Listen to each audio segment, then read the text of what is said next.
Welcome to the show. I'm your host, Dr. Mike Wall. Well, the world's 7.9 billion people currently consume more than 1.7 times what the Earth can supply. And it's estimated that we're going to need to produce 70% more food to feed the world by 2050. With predictions of climate change causing increasing flooding, droughts, and other negative impacts, things like crops and even the land we live on could be in short supply. It's clear that if food production is to remain sustainable, new approaches need to be incorporated both on an international and a local level, which means there's a role for each and every one of us in addressing this potential crisis. So this week, I'm pleased to welcome Michelle Vagaro and Tony Audin from Revive Nosara, a Costa Rica-based initiative that revives communities through collaborative relationships. With regenerative agriculture, these producers are not just sustaining their current land resource, but also making it better for the future and improving it for the next generation. We're then going to come back home to Newfoundland and Labrador, where we visit with Nathan Gidge from Gambo Newfoundland and find out about his sustainable food production project called Kingfisher Farms, which is doing amazing things right here at home. There's so much to cover in today's episode, so let's join into my conversation with Michelle from Revive Nosara. Hi, Michelle. Welcome to the show. Hi there. How are you? Great. Well, it's nice to meet you again. We met recently when I was down in Costa Rica, but can you tell our listeners all about yourself and what brought you to Costa Rica? Well, I'm originally from New York, and I had to move from my apartment and get a new job and do all sorts of new life things. And I thought, instead of moving an hour from Manhattan to Brooklyn, let's just go further. You ended up doing that. You worked in media, right? And you actually worked on some projects in the area and everything? I did. I worked with my ex-husband in film production. We had a company called Concrete Brothel, which basically did nightlife in New York projects. It was incredibly fun. I really enjoyed it. My main point was producing and some editing. Well, that's good because you obviously are able to make an impact yourself. You're working right now on a project called Revive Nosara, but before we get into that project, you live in a very beautiful part of the world now. It's actually what's called a blue zone. Can you explain a bit about your region and what makes it so special for health? Sure. One of the interesting things about blue zones is they're places where you have the oldest people in the world concentrated. So each blue zone has its own charm to it in terms of diet and exercise and how it functions.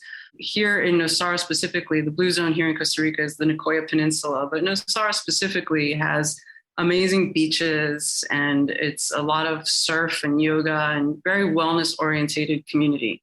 The blue zones, as far as I can see, their main line that is similar between all of them is a sense of community and a high respect for elders, which I think is super important for longevity. These sort of community spaces allow you to exist longer. They just do.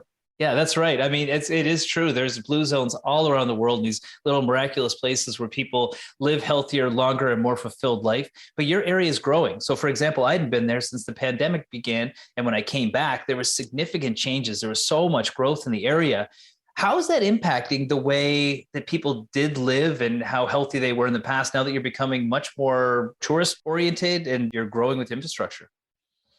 The development, particularly in Nosara, has been extreme, to say the least. I think our development started pre-pandemic around 2014 with an article in one of the Condé Nast magazines saying that we had one of the best surfs in the world. Mm-hmm. And from that, there were droves of people coming at a clip. And then when the pandemic hit, I believe that, and I've talked to a bunch of realtors around town, people started buying here for homes more than buying for renting, which is a really big deal here. Like, you buy a lot, you build a house, and you just build it to rent, which sort of doesn't put your foot in the community. After the pandemic happened, we had a lot of families move here to start their lives. And one of the things that makes Nosara different than a lot of these tourist places is we have the Del Mar Academy and maritime law. Del Mar Academy is a school that allows your child to go straight through high school. Oh. So you bring your family, you don't have to leave when your child is ready for an education. It's accredited throughout the world. And that, coupled with the fact that you can't build a house within 200 meters of the shoreline at high tide, is a big difference between what everybody's talking about. Nosara would turn into a Jaca or a Tamarindo, which are tourist towns here that are very, party orientated or just, I don't know, not this. Let's put it like that. You That's can right. build on the beach. There's restaurants on the beach. There's 2 restaurants here on the beach that have been grandfathered in because they've been here forever. Otherwise, the beach is clear. There's not a restaurant. Yeah, I noticed that there. I mean, you see a tree line, it's like you're in the middle of nowhere. And even at its most full capacity, if you're trying to find a place, you can't find a place, it's still not that busy compared to some of the other touristy type areas, which I think makes it so special, a place I've visited so many different times. Now, you guys are doing an amazing community project there called Revive Nosara. Can you tell me a bit about this project and what its mission is? It's pretty exciting. I believe, I want to say it's Revive. We've gotten into the habit, it's Revive, but we've gotten into the habit of calling it Revive, which is the same in Spanish, and it means the same thing. You know, our mission is to bring regenerative systems to the forefront of Nosara in all aspects. We have 7 different pillars, which include Revalue, which is a system and infrastructure that to reclaim waste, reduce pollution, and increase circular economies. Reconnect, which is platforms and initiatives that provide equal access via local networks and education. Restructure, which is mutual ownership of local means of production through shared economies. Rewild, which is conservation. Rehydrate, which is to clean and protect the Nosara water. Rebuild, which is a natural alternative to conventional building materials. These are things that are affected by exactly what you're talking about, the overdevelopment and the things that are happening now in Nosara. As things move and grow, there's things that are going to change, and the problems are pretty in your face at this point and don't really require a lot more conversation. These 7 pillars that I talk about hit all of the points of the problems that are happening in Nosara. We've come up with a lot of practical solutions that are, you know, they're not rocket science, man. It's really basically old, ancient wisdom mixed with a little bit of new technology. There's very little that needs to actually happen to make these programs work. They're all sort of mapped out, budgeted, et cetera. You know, our only block comes in resources. Nosara is special in so many ways, but one of the ways, particularly now that it's special, is that there's a lot of resource here and a lot of intention. Our hope is to marry those things to create a lot of systems that really at its core require resources and education. Yeah. I mean, when you think about Revive or Revive and all the replant, revalue, reconnect, it's because you're trying to restore something because you already had it down pat. That's what's so special about you are. You're not trying to create something new and better. You're trying to bring it back to its former glory or maintain its former glory. So that's important. Can we expand on a few of these different concepts that really stood out to me? The one that I thought was really important right now, and you talked about people working remotely and living there, is reconnect. Can you tell me a bit about that and what that really means? Sure, I could talk for hours about that because that's my domain. Each one of us has our own separate domains. Reconnect is, I believe, a space where we can come together and create a lot of value in the individual so that they feel ready to participate in the community. A lot of things, one of the things that happens here that to me is sort of difficult to watch is as the community grows, the disparity between a sort of have and have not existence. And this side of the have not starts to lose out on its basic needs.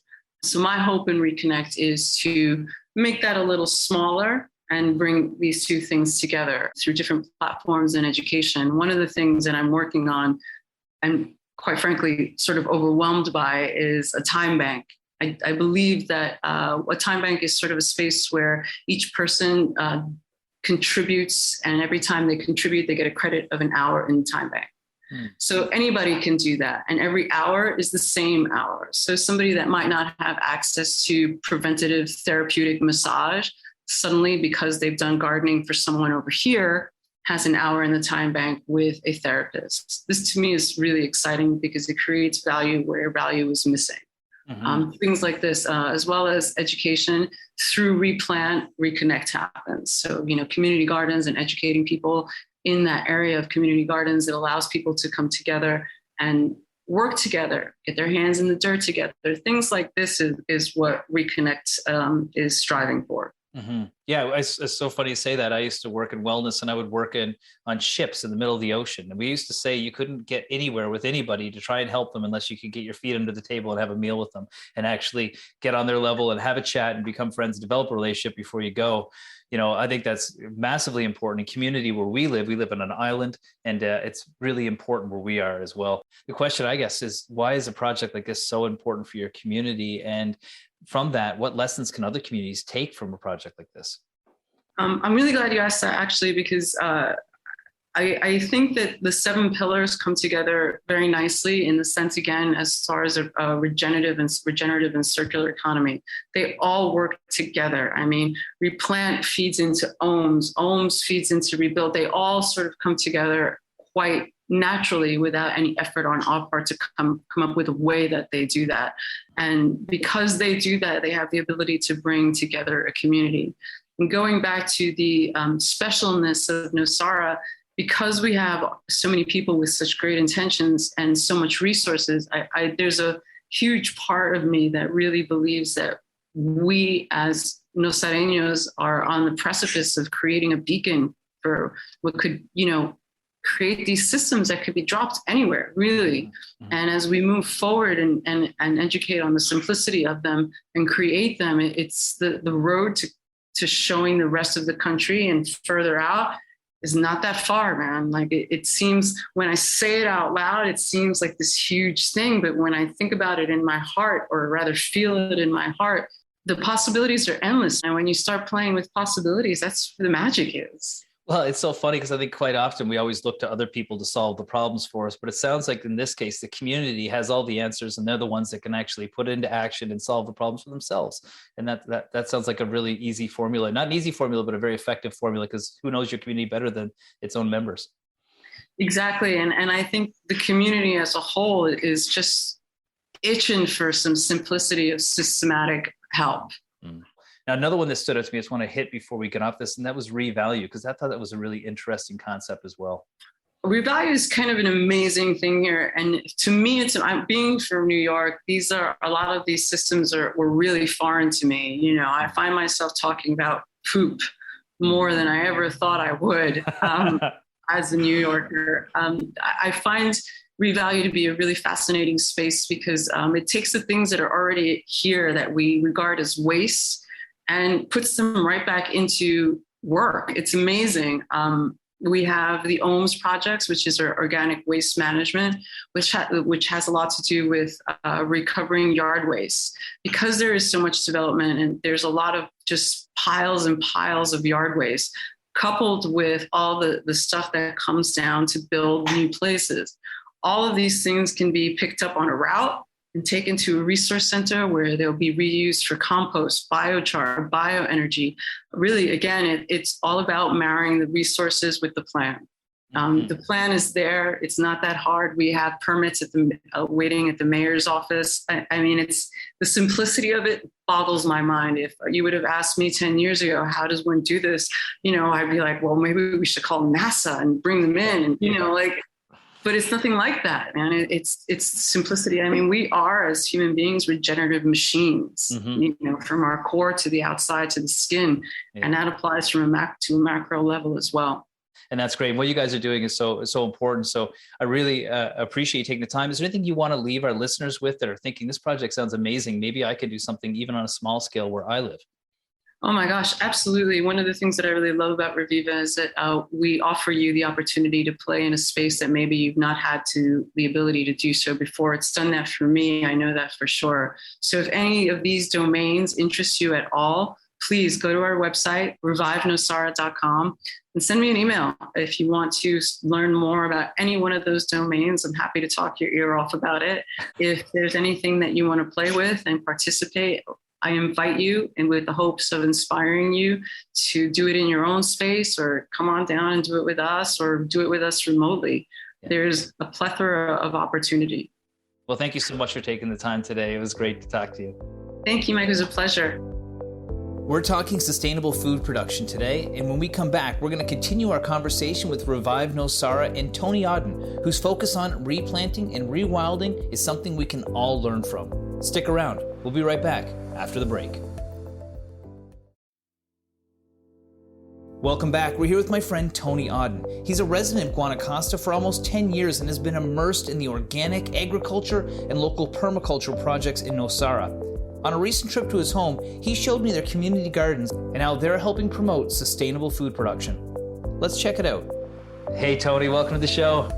What's up, Mike? Good to see you, bro. Good to see you too. I've seen you so much lately. It's crazy. Yeah, it's so cool. Live in different parts of the world. But, you know, when I was down there last time and I got a chance to see the project you were working on, I had no idea how big the Revive Nosara program was, but really you've got a real focus within that program. And that's a lot on the sustainable agriculture. Tell me a bit about yourself and like why that is something that's passionate for you. Oh man, you know, I love nature to begin with, you know, and agriculture is just a good excuse to kind of get involved with it a little bit more. And obviously you can, you know, produce a little food for yourself as well. And it's a good way to connect with plants, with animals too, you know, and with other human beings who are like-minded, you know. In my domain in agriculture, it seems like everybody's on the same page and on the same team. You know what I mean? There's no competition. We're all working for the planet and to eat healthy and to live sustainably. So I dived into it as soon as I got here, like 10 years ago. But yeah, since Revive, it's been like 2 years with these guys and it kind of blew up and it's been a really educational and fascinating journey for me to go deeper into this wonderful world of, you know, agriculture, permaculture, forestry. It's endless really. And it keeps me on my toes every day. That's a value of living in a rainforest. And I mean, you know, when I first met you about 5 years ago, I remember that you had a big garden at the place you live. It's well up on a mountain for anybody. Just imagine looking out over the ocean and having these tiered gardens. And that was something you were passionate about. And then when I came down now, you were part of this project. And so how did you get involved specifically with the project? Well, you know, when the pandemic hit, it was pretty affected out here, especially the tourism industry. For at least 6 months, everything was shut down. And so, you know, it felt natural for me because I've been juggling the surf scene and the agricultural garden scene. And obviously when the pandemic hit, I went full in on the agricultural scene. And a lot of people, friends, family, neighbors, we all got together with the same kind of vision of, well, we've got to be a bit more autonomous. Let's produce food. And obviously when you have a team, because, you know, like when it's me on the mountain, it's good fun. But when you have a group of friends and family all together working on it, then you can really start, you know, really developing larger gardens and really seeing real results. You know, agriculture is definitely one of those things that it's, you know, 1 + 1 make 3, you know, when you're working with your brothers. And so it's still growing really. Well, that's right. And, you know, it's a hot topic in the world right now is sustainable farming in Newfoundland. It's hard for us to grow food. We've got a very short growing season. It's a lot colder than other parts of the world. So how do you define sustainable farming? Well, that's a good question. It's personally, you know, I think it's about the impact that you leave on the land and it's the way that you approach the land that you're going to develop or farm. I think sustainable farming is really about leaving as little of a footprint as possible. I think Revive is going above and beyond the sustainable domain. We're trying to be, I mean, this is an international move right now. Sustainability is kind of, you know, don't overuse the resources, make sure you replenish what you're using, but regenerative agriculture or regenerative systems try to, you know, better them right now because we've destroyed the planet. We've left such an impact that now it's more than just kind of leaving the baseline at zero, but having a positive impact on the land, you know, regenerating soil, bringing back water. You know, soil is becoming an endangered resource, you know, and so it's not about using it and bringing it back. It's about actually creating more so that we can heal the planet, you know, through agriculture and still obtain a yield, still obtain food and, you know, live wonderfully. Yeah, without leaving a big impact. And like you said, there's some challenges that farmers have. You said things like soil, you know, people might not think of that, but what are some of the challenges that people face when they're actually trying to leave this small footprint, but also, you know, create food and provide that for people? Well, I think a big challenge, you know, in sustainable agriculture is the time factor. You know, building soil is, you know, when you start working with nature and working with the natural systems, nature definitely has like a slower timeline than what the human mind wants to. You know, we want things now, fast, bigger, faster, stronger. Even our products, you know, we want bigger tomatoes because they sell better on the market. But in the end, if you look back, we've actually hurt ourselves. We've shot ourselves in the foot by trying to get ahead. So these things kind of make us slow down. Because soil, like planting water, you know, a lot of our reservoirs are going dry, but like, because we've cut down a lot of the forests, right? You take down trees and all of a sudden and water erodes, causes flooding. The move from, you know, conventional farming to kind of sustainable or organic farming is like, you know, a 5-year move. And so this is a big challenge right now because everybody knows that we need to make the changes happen, but it's not something that can happen overnight. But again, it's, it happens step by step with small projects, small endeavors. And hopefully over time they grow. And this is what we're doing here, bit by bit, just you, me, and my friends, trying to build soil for our little garden, and that's how it starts. And it's fun. So, I'm not in a rush. Oh, that's perfect. That's great. It's funny because there's a big move in our area. We've got so many natural plants that come up seasonally, and foraging's big. And it's one way we can kind of get that organic vibe to things. But let's talk about some of the projects that you guys are doing to help those ecosystems. And so one of the ones is you've got a network of gardens. But what other projects do you have before we get into that topic? Well, we have many projects now. We have an educational side of things where we're trying just like we've offered a permaculture design course. We're actually offering a new one in August, I believe. If you're interested in it, you can just communicate with us for sure. It's a way of just educating anybody to the basic permaculture principles and introducing them to the different kind of bioclimates and what we have here specific to Nosara.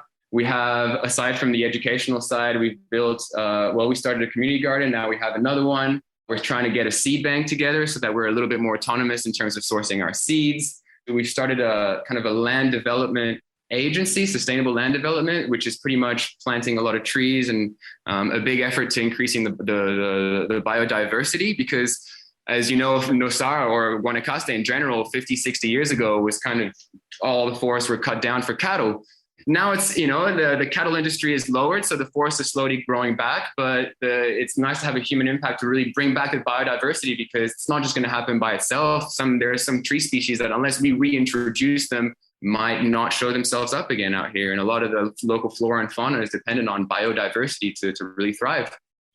Yeah. And I mean, that takes some education, like you said. And when I was down there, I got the opportunity to come down and see one of your community gardens, and people were coming in and they were helping. So what experience do they need to come and work with you in that garden? Oh, none at all, man. Just good intention and a good attitude, or not even that, just the will to learn. The idea is not to the idea is really, again, to inspire people and to show them how nice it is to, pluck a little basil leaf and smell it and take it home, and, cut a little lettuce or whatever, take your chiles or your tomatos and all that stuff. And the idea is, just to create a space where people can, reconnect with gardening, getting their hands in the dirt. So we have 2 days a week that are open to the community, 2 afternoons a week, where the doors are wide open and you just show up and I'll guide you when we have different projects. We try to do different things based on the needs. So maybe we're turning compost piles, or maybe we're putting seedlings in seedling trays or whatever. But in the end, everybody comes out with a basket full of produce, so they give us a couple hours and you go home with a bunch of produce and new friends are made. It's a great way to connect. And, sometimes we're just like dancing to reggae music, it's just good vibes. Yeah, it's really cool, actually. Well, that's the thing I think is nice about it too, is it was a relatively relaxed situation. Some people could be a little bit intimidated trying something new. And when I think about like organic and all the different categories of like what's considered healthy these days, it seems so strict and so regimented, right. Is that really necessary, or is what you're doing more than sufficient when it comes to making healthy food? You do the best that you can with what you got, obviously you might have to, especially here in the tropics, we have a lot of, pests, and it can be challenging. But to me, the rule of thumb is if it's natural, when I spray my plants twice a week, I put on a backpack spray and I spray it. But if I touch the sprayer and put it in my mouth, no problem. It's made with peppers, it's made with ginger, it's made with all kinds of natural things.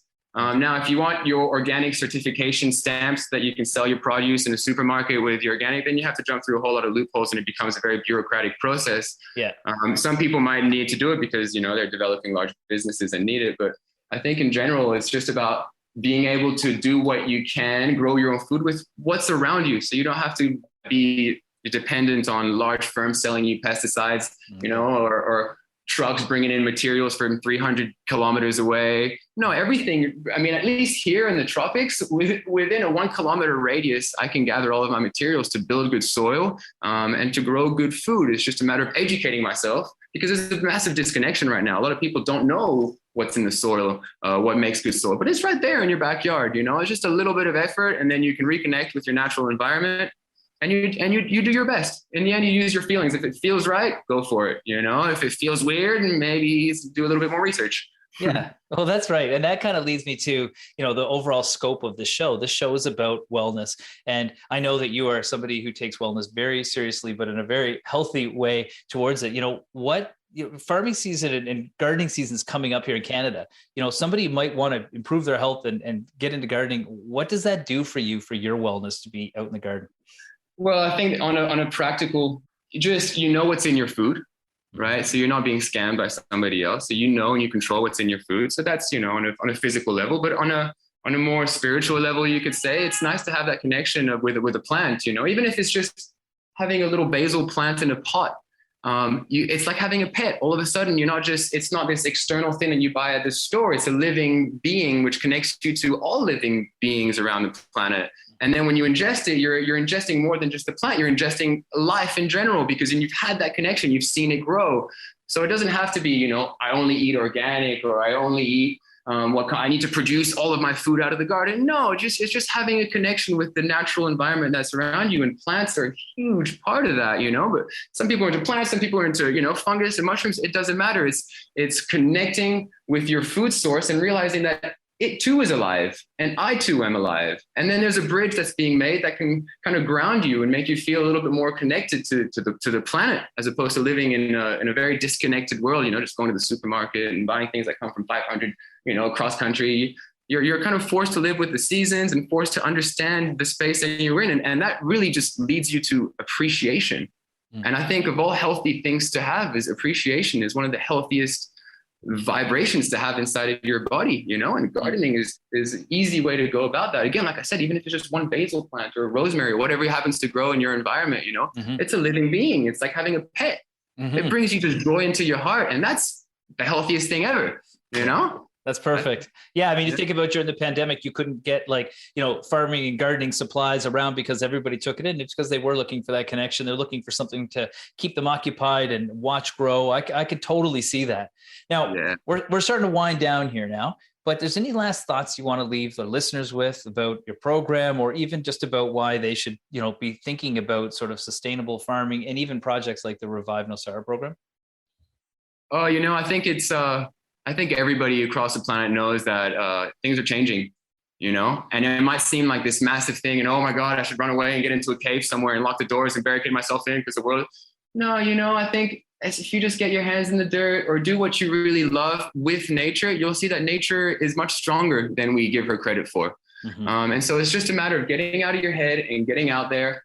And, for me, it's plants, but some people are into, sustainable building, or some people are into, again, making new systems to connect people and communities, whatever really gives you hope in this changing world. Don't be afraid of the scale. Just take little steps, and all of a sudden you'll be happy. And then your happiness will be infectious, So again, it doesn't have to be in the garden. If gardening, I have mad friends that I work with every single day that are like systems designers, others are builders, and their building's not, gardening's not their thing, but we are totally aligned on the same vibe. We're creating a better world. We're creating a new world, and we're doing it here in our backyard. Simply, we're not trying to, change the whole planet, but eventually this is what will change the planet, I believe. If enough projects like yours catch on and everybody starts doing it, it's like pennies and nickels make dollars, or eat your problems like elephants, one bite at a time. And I'm really glad you guys are taking a bite out of the challenges you have in your community. And I really appreciate you taking the time to join us today, Tony. It's good to see you, man. Yeah, man. It's good to see you too. That was the team from Revive Nosara. When we come back, we'll talk with Nathan Gidge from Kingfisher Farms here in Gambo. He'll tell us about the amazing work that they're doing to solve the riddle of sustainable farming here in Newfoundland and Labrador. We'll be right back after the break.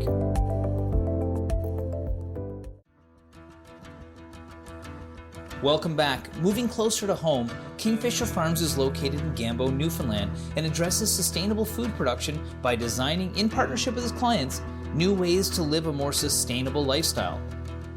Nathan Gidge joined us to talk about how he and his family-run business is growing organic, sustainable food right here in Newfoundland, and sharing their knowledge, experience, and support with people who want to learn how to integrate permaculture and sustainable practices into their lives, ultimately allowing them to make a difference.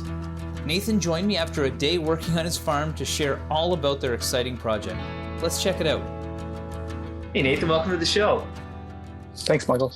It's good to see you. I know you've had a busy day today. You have a farm, and you said you just got in off the tractor. Tell us a bit about the farm. Where are you located? What kind of farm is it?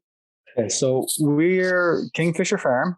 We are a permaculture, naturalist-based organic farm in Gambo, Newfoundland.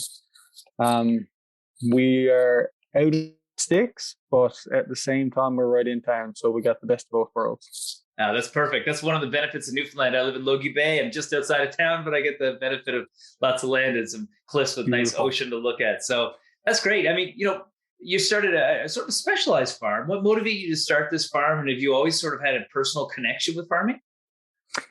Yeah, I've always had a connection with my parents. Had a farm when I was growing up, nothing huge, but they kept animals and grew most of their vegetables. I was an educator principal for 10 years and just kind of seen the, I guess, lack of understanding and the lack of knowledge about around food security, sustainability, those kind of things, and really decided that I really wanted to wade into addressing some of those issues. I consider myself a soil farmer who grows vegetables and fruits and stuff as byproducts. So it all is based in the science of it and trying to understand how we can grow things better in our province, different things we can grow in our province, because I think it's important that we start expanding our palate a little bit. Newfoundland is notorious for being number one in the country for a whole host of bad reasons concerning health issues. So I think it's very important that we start looking at different ways to experiment in the kitchen and getting different vitamins, minerals in our diets that are going to benefit us. I think it's much better for us to take a proactive approach than a reactive one when it comes to healthcare. So I think the science of it all really fueled my interest. Yeah, that's great. I mean, that's such a great answer. It's so relevant. It's so true. We do have a lot of healthcare challenges here. We do have food security challenges in the way that we don't provide a lot of our own food. We saw that when storms happen, we can't get fresh produce. So, Exactly. You saw the problem, you saw the challenge in front of us, which is quite a significant challenge, particularly on the proactive side. What's your vision and who do you work with?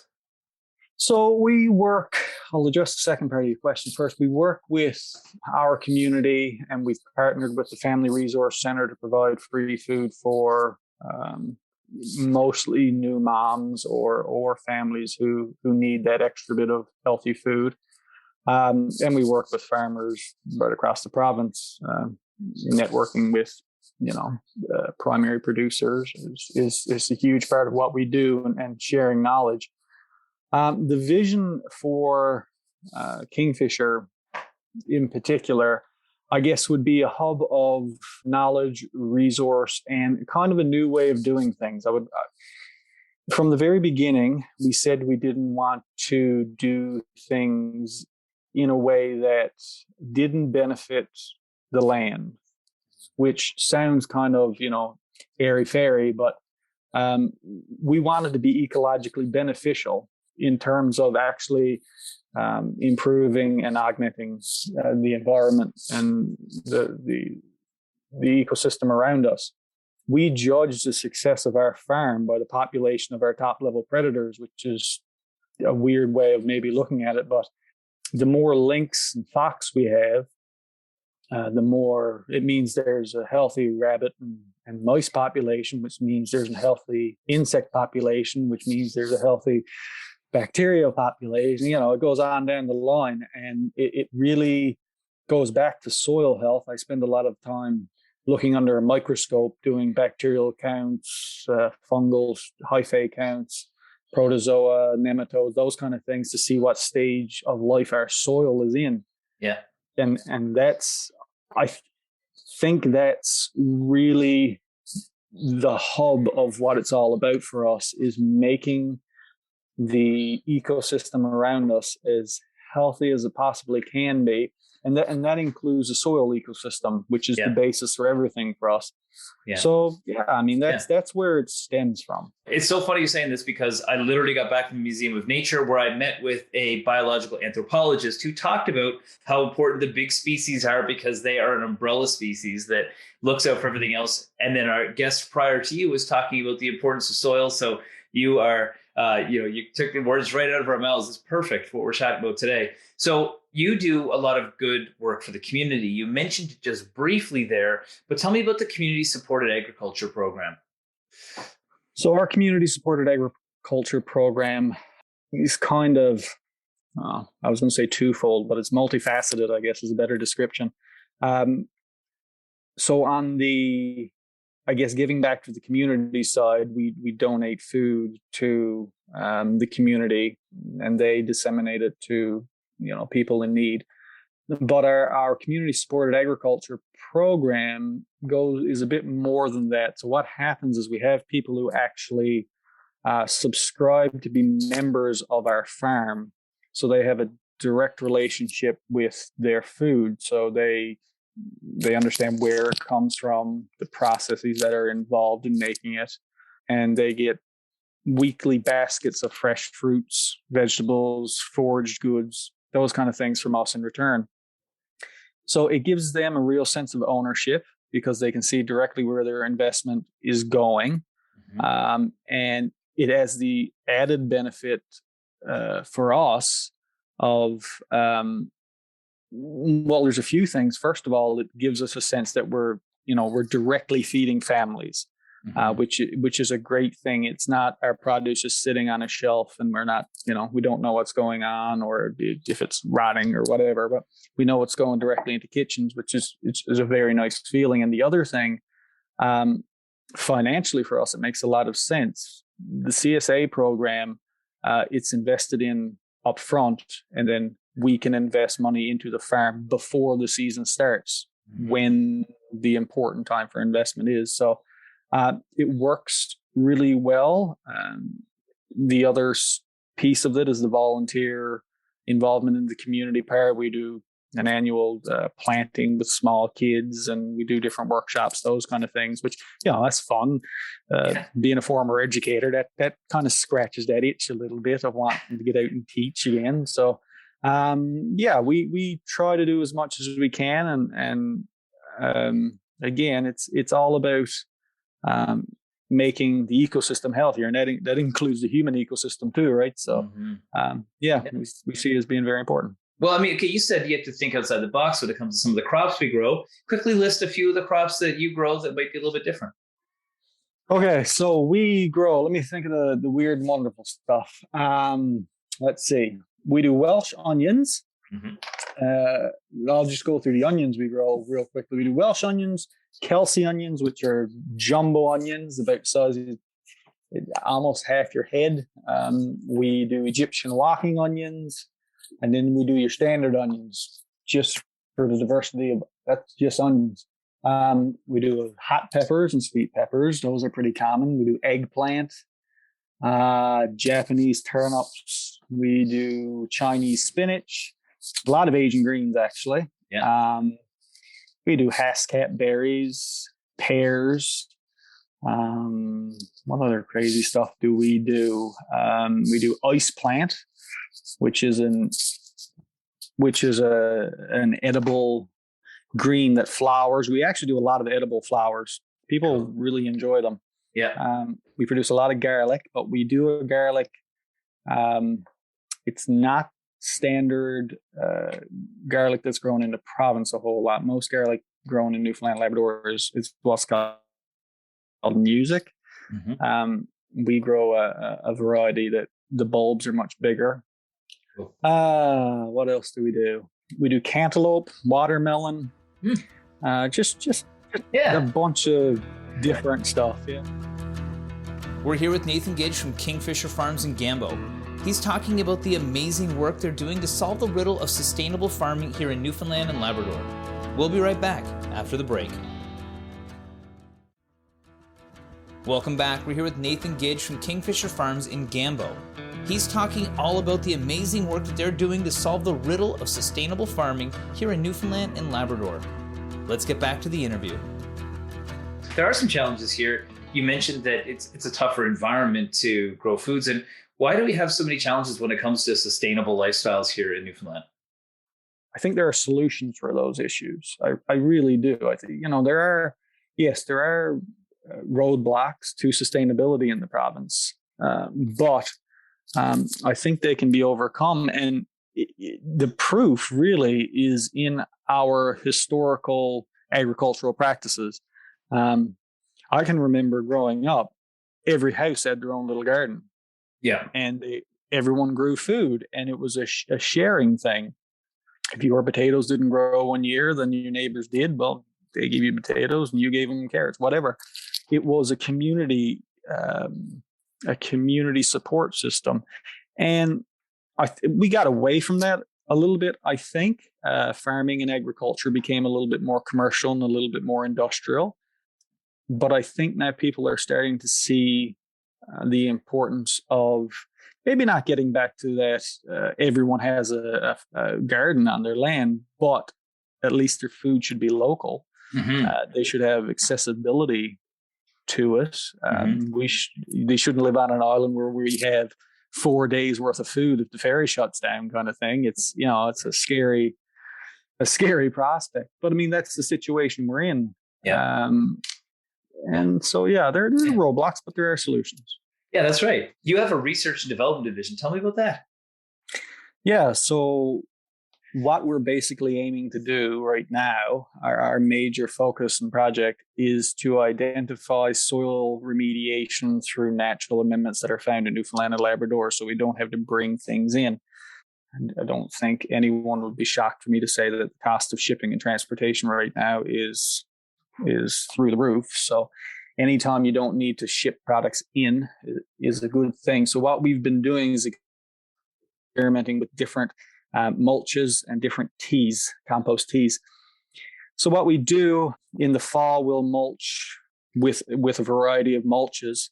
And then in the spring, once those mulches have rotted into the ground a little bit, I put the soil under a microscope and I send it away for testing, for trace element testing and mineral testing. So then I have a gauge of, well, did my mulch that was 50% crimson clover, 50% buckwheat, did that increase potassium? Did it increase nitrogen more than my cover crop of, say, kelp and straw? But more importantly for me, it's not about, and I think it's focused on a little bit too much when people talk about the NPK of their soil, the nitrogen, phosphorus, and potassium of soil, and people kind of get fixated on that. Most soil in the world has enough NP and K to feed plants.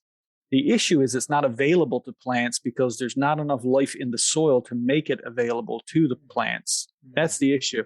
So what we really focus on is, did my mulch of yarrow, did that increase the bacterial life in the soil? Did the introduction of Rugosa annulata mushrooms, wine cap mushrooms, did they increase the fungal hyphae population in my soil? Because what I want for vegetables is a balance. I want about a 1-to-1 ratio for vegetables. If I'm growing shrubs, I want a fungal heavy soil. If I'm growing early succession plants, greens mostly, then I would want a bacterial dominant soil. So what we're really doing is testing the life in the soil. And that's where plant life kind of stops, because they need those bacteria and the bacteria need them. I mean, root exudates and bacteria go hand in hand, and that's just how it is. So our R&D right now is focused on the life in the soil. That's interesting. That's really interesting. Another thing you're doing, though, is permaculture. You're a certified permaculture design consultant. And, what does that really mean, like, for folks that are listening about farming and wanting to get into something like that? The permaculture, the idea behind permaculture, is the idea of balance with really everything. It's the idea of living in balance with the ecosystem so that you don't have to work tremendously hard to produce food because you are enabling the natural systems and processes to do what they need to do. So the idea of holding and retaining water, that's a very simple permaculture principle. Wherever you can, you slow down water. And the idea is wherever there's water, there's life. And if you can slow down water and let it sink back into the water table and the groundwater in your soil, you're naturally going to improve the life in your soil and make your life easier. Mm-hmm. So it's not about having to go out every day with a garden hose and, water your plants. It's about, okay, maybe I dig a swale, which is just a little trench with a hill on one side that slows down water and lets it seep in. Maybe I do that around my plants, and then the water can soak into the soil, and then I don't need to water as often. Maybe it's using a mulch, so I don't need to water as often. It's those kind of, you observe your land first is very important in permaculture. Observation is a huge thing. So you observe your land, you make note of, where are there microclimates? Where's the sun at this time of day, at this time of year? Where's my water coming from? And you learn from the land. Is very multifaceted, but it's all about being smart about what you're doing. That's brilliant. I mean, that makes perfect sense to me. And look, I'm thinking about this the whole time with my land. I've got a little stream beside our house. We've got birds all over the place. We had gardens out back, and my head is spinning. And I guess that's the question I want to ask is, like, what's your plans for the future? And you also provide some training to people about how to do this themselves. Mm-hmm. Yeah. So for the future for us, we have 15 acres of land here, but again, going back to the permaculture, you don't, cut down 15 acres and plant seeds on it. So 75% is left for forest, forage forest, food forest, and for nature. So we leave that. But then what we would like to do in the future is expand the farm to about 2 acres. And that's based on a lot of research that says that 2 acres is about the maximum that a family on its own can manage effectively. And we want to continue on doing what we're doing, really, but expanding and doing things slowly. And we do things slowly on purpose so that we can learn from it.